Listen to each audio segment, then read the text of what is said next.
Tonight we are hearing from one of the victims of a former Norwalk real estate attorney now charged with stealing close to $1.8 million.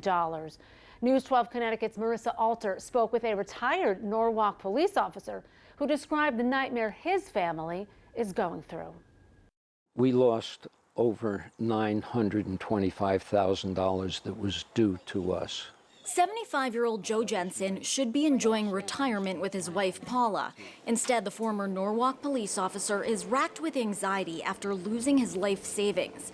Jensen will have to keep working part-time at the Rowayton train station and is considering a second job. I couldn't imagine what happened, but it did happen. Former real estate attorney Carl Ferraro is charged with stealing from several clients, including the Jensens. Joe Jensen hired him over the winter after deciding to list his home of 35 years in Rowayton. I loved the house. It had so much charm and quality. It's where he raised 3 daughters with his first wife, who died from cancer in 2013. Jensen remarried 5 years later. He says they plan to sell both their homes and get a new place together. Ferraro was referred to them through a reputable person in the, community. They talked about this, Carl Ferraro. He was a very good realty lawyer. And alleged.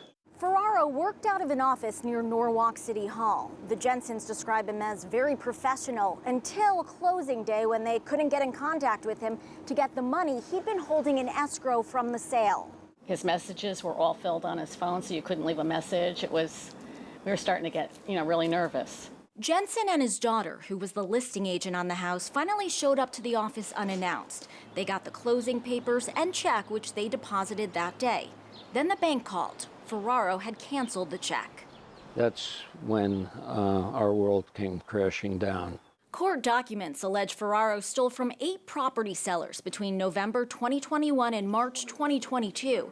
His attorney told News 12 mental health issues and self-medicating led to the alleged crimes. She also said Ferraro is very sorry. It wasn't one act while he wasn't in the right frame of mind. He did it time and time again to so many people, and it was well calculated. It devastated us, and it continues to. In Norwalk, Marissa Alter, News 12, Connecticut.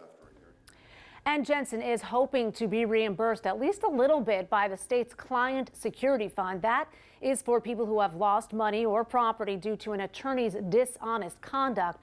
But Jensen tells us that's not a given, and it could be a long time off. He has also filed a civil suit against Ferraro.